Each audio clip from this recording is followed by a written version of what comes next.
सो मैंने अक्सर लोगों को काइडो के फेल्ड सुसाइड अटेम्प्ट के बारे में बात करते हुए देखा है कि किस तरह काइडो समुंदर की जगह जमीन पर कूदता है। इवन दो काइडो एक डेविल फ्रूट यूजर था और अगर वो पानी में कूदता तो वो पक्का मर जाता, बट फिर भी काइडो जमीन पर गिरता है और बिना किसी इंजरी के बच भी जाता है। और ये चीज काइडो के पर्सपेक्टिव से तो बिल्कुल सेंस नहीं बनाती, क्योंकि अगर उसे सच में सुसाइड करना होता तो पानी में कूद सकता था, बट स्टिल उसने दूसरा ऑप्शन चूज किया। पहले तो मुझे भी लग रहा था कि शायद ओडा ने इस सीन को लिखते हुए उस चीज के बारे में ज्यादा सोचा नहीं होगा, बट आफ्टर रीडिंग चैप्टर 1053 और डेविल फ्रूट्स के बारे में थोड़ा बहुत रिसर्च करने के बाद मुझे पता चला कि उस दिन उस समय काइडो ने समुंदर की जगह जमीन पर क्यों जंप लगाई और ये थ्योरी सच साबित होती है तो definitely Oda is not a human, he is a freaking genius. मैं तुम लोगों से रिक्वेस्ट करता हूँ कि तुम इस वीडियो को पूरा देखो और वीडियो के एंड में आते आते तुम पूरी तरह से शॉक हो जाओगे। So this is Ronnie from otaku central and let's start the video. So chapter 795 में हमने देखा कि किस तरह काइडो के सुसाइड करने की कोशिश करता है आसमान से जमीन पे छलांग लगाकर, बट वो भी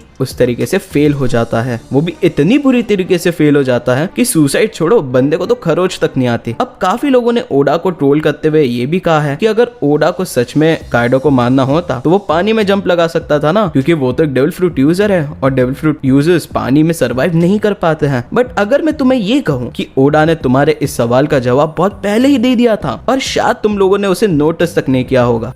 तुम्हारे सवाल का जवाब देने से पहले हम ये जान लेते हैं कि काइडो ने एक्चुअली में सुसाइड करने की भी कोशिश क्यों की, और ये जानने के लिए हमें काइडो का पास्ट जानना होगा। काइडो के एग्जैक्ट ओरिजिन और इसके बारे में हमें कभी ज्यादातर मांगा और एनिमे में बताया नहीं गया है, बट चैप्टर 1049 में काइडो के पास्ट के कुछ फ्लैशबैक्स देखने मिले थे। काइडो का ज्यादातर बचपन वोडका किंगडम में ही गुजरा था। बस 10 साल की उम्र में ही वो वोडका किंगडम का सबसे स्ट्रॉन्गेस्ट सोल्जर बन चुका था। उसने वोडका किंगडम के लिए काफी सारे वॉर्स भी जीते अंटिल उसे ट्रेड किया गया मरीन्स के साथ एक रेवेरी के सीट के बदले। बट काइडो मरीन्स के हाथों से आराम से एस्केप कर लेता और जब भी उसे भूख लगती तो वो उनके पास वापस आ जाता। काइडो एक ऑलरेडी वेल नोन क्रिमिनल बन चुका था, जिसके बाद आगे जाकर व्हाइट बियर्ड ने उसे रॉक्स पायरेट क्रू में ज्वाइन करने का इन्विटेशन दिया। काइडो ने क्रू ज्वाइन किया एज एन अप्रेंटिस। अब जिन्हें अप्रेंटिस का मतलब नहीं पता वो ये स्क्रीनशॉट देख लो, समझ गया? Very good. जहाँ पे उसकी दोस्ती हुई फेलो क्रू मेंबर शार्लेट लिन लिन के साथ और आगे जाकर वो काइडो की बिग सिस्टर बनी। बट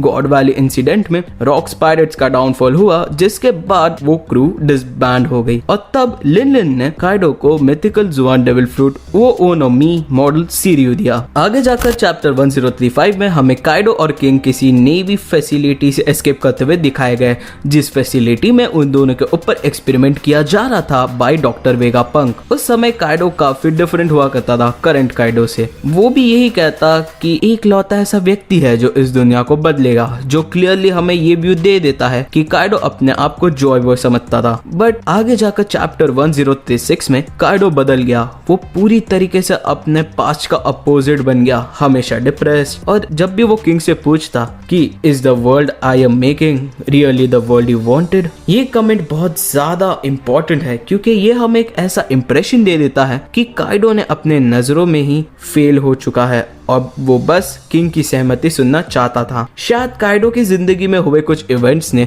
उसे जॉय बॉय बनने की बिलीफ को पूरी तरीके से तोड़ दिया और शायद इसलिए उसने चैप्टर 795 में स्काई आइलैंड से जंप मारी थी। अब देखो, जब एक नॉर्मल इंसान डेविल फ्रूट खाता है तो उस इंसान को स्पेशल पावर्स के बदले में वो तैरने की एबिलिटी खो देता है।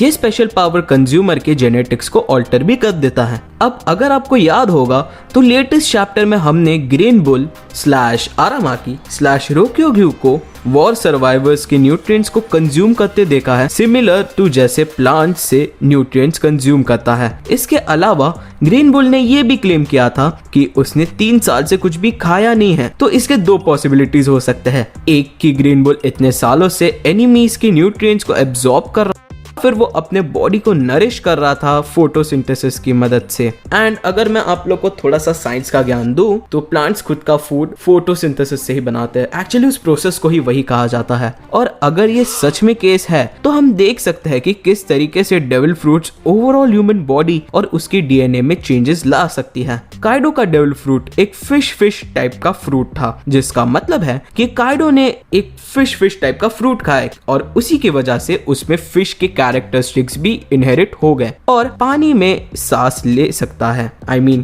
काइडो पानी में सांस ले सकता है। और अगर आपको याद होगा तो ज़ो आर्क में जुनेशा ने जैक, जो काइडो का ही क्रू का एक मेंबर था, उसे उड़ाकर पानी में गिरा दिया था। यहाँ पर एक बहुत ही इंटरेस्टिंग चीज आती है कि जैक एक फिशरमैन होने के बावजूद भी अंडर वाटर ब्रीथ कर पा रहा था, क्योंकि वो एक डेविल फ्रूट ईटर था और वो पानी में तैर नहीं पा रहा था। यही सिनेरियो काइडो के भी केस में है। एक फिश फ्रूट खाने से उसके बॉडी में फिश की कैरेक्टरिस्टिक्स आ गए, जिसका मतलब है कि वो पानी में सांस तो ले सकता है पर वो तैर नहीं सकता। और मुझे नहीं लगता कि काइडो जैसे एक सुसाइडल मेनियाक को स्लो और पेनफुल डेथ चाहिए। वो तो एक इंस्टेंट डेथ ज्यादा प्रेफर करेगा और शायद इसीलिए उसे पानी की जगह लैंड पर कूदना सही लग रहा था। कंक्लूजन में बस मैं इतना ही कहूंगा कि लोगों ने ओडा को बहुत ज्यादा अंडर एस्टिमेट किया है, बट मैं आप लोग एक असलियत की बात बताता हूँ। जब राइटिंग की बात आती है ये बंदा बहुत ज्यादा इंसेन हो जाता है। No jokes on that. And ऐसे काफी सारे आंसर्स है जो कि शो में हैं, बट हमने अब तक उन्हें खोद के निकाला नहीं है और उन सवालों के जवाब भी आपको शो में ही मिलेंगे। बट कुछ करना नहीं, हमें बहुत ज्यादा डीप खोदना होगा। एंड काइडो का ओशन में ना कूदना is one of them. Anyways that was it for the video. फिर से आऊंगा एक नए वन पीस के वीडियो के साथ। आई नो आप लोग मुझे वन पीस के वीडियोस में ही यूजुअली देखोगे इस चैनल पर। एंड मुझे आपकी थ्योरी भी जाननी है कि आपको क्या लगता है कि काइडो क्यों नहीं कूदा पानी में। मैं बहुत ज्यादा इंटरेस्टेड हूँ आपकी थ्योरीज जानने में in the comment section below, and like, comment, share and subscribe, and मिलता है अगले वीडियो में। Till then, peace.